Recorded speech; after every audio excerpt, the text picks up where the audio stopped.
it is a mighty fine evening here at PJNET. Good to see you. Love Friday night, a night that we, well, you know, kind of relax, kind of let our hair down and have some fun. But first, I need to get just something off my chest. Football season is here, and one of the things that a referee is always very hesitant to throw a flag on is intentional grounding. Now, this is a case where it's in many cases pretty clear what the quarterback was trying to do. He's about to get sacked, so he kind of throws the ball away. But referees are extremely hesitant to call intentional grounding, and the reason they're hesitant to call it is, one, it's a pretty egregious penalty, but also it presumes that you are inside that quarterback's head and know what the quarterback's thoughts and intent was or is.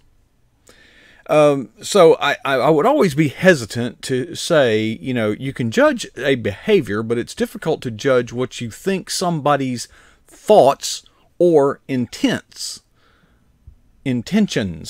okay, are. So I think as a common courtesy, in order for all of us to get along and be fair with one another, I think we should give people the benefit of the doubt. You don't know what somebody else is thinking. You only know what they do or say. So the inference that comparing someone with an ape is a racial epithet is highly questionable to me, and I think it says not so much about the person that said it, it says something about the person that's criticizing who said it. Because that person is violating both principles. One, they don't know what the person was saying or was thinking or intended, and secondly, they're not extending the benefit of the doubt. When I have used the phrase monkey up, and I have heard the phrase monkey up throughout my childhood and adult life, and I cannot recall a single case where that had racial overtones. It usually is an alternative to a much worse up. Okay, so I'm amazed. I am amazed. You know, there's actual news out there that affects our daily life. I feel badly that our country is so divided that we actually take serious topics such as monkey with being. Anyway, all right. So I had to get that off my chest.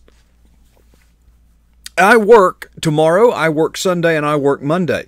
So y'all have a great Labor Day weekend. Okay.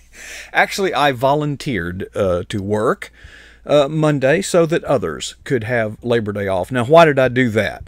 Well, actually, my wife is enjoying Labor Day. She has our old next-door neighbor. She became very good friends with the lady that lives there, and her, you know, great couple, and they've just gotten to be great friends, and we all have got a close friend like that. Well, they have a beach home, and they've invited my wife to join them for Labor Day weekend at the beach. So what that means is until Monday night, we will have liberty to pass gas. We will flush the toilet under the most extreme circumstances only. We will not be making the bed. We will not be doing dishes. We will just be free until Monday. And then I'll have to clean up, you know, and make it all look like everything's fine.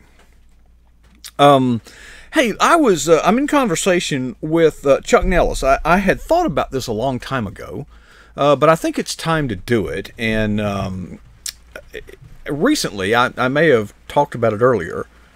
Can you hear it raining outside? It used to be if it did this before I had insulated the room, we would have to kind of just not do this. It would have been so loud in here.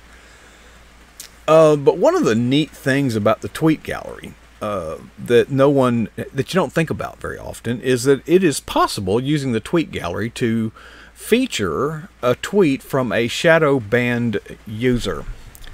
And I have recently tried to do searches for like hazards for. I know that we have people who are dispatching the featured tweets, but they don't show up.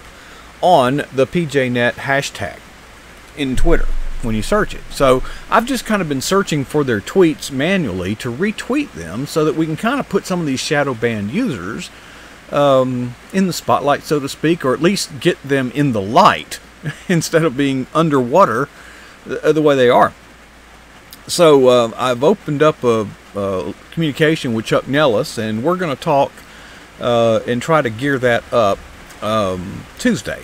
We're kind of going back and forth on when we can get together, but wouldn't that be kind of cool? Once a week we will have shadow the theme will be shadow banned. And now the funny thing is, it's kind of hard to find shadow banned users featured tweets because well, they're shadow banned and you can't find their tweets. So you can hear the rain now. There you go. It's coming down pretty good. So that's kind of what's going on, but I don't want to talk too long tonight. I've got to get to bed at a reasonable. I got to go pretty soon because I do have to get up at 4:30 in the morning. But I did want to share with you some things going on, and you know, we need to have some fun and relax and kind of let our hair down. So thank you, Hazards 4, for helping me with the tunes. And after this bumper, if you'll launch one, I'll tag team a little bit more with you, and we'll have some more fun. But I'm gonna go to bed after that.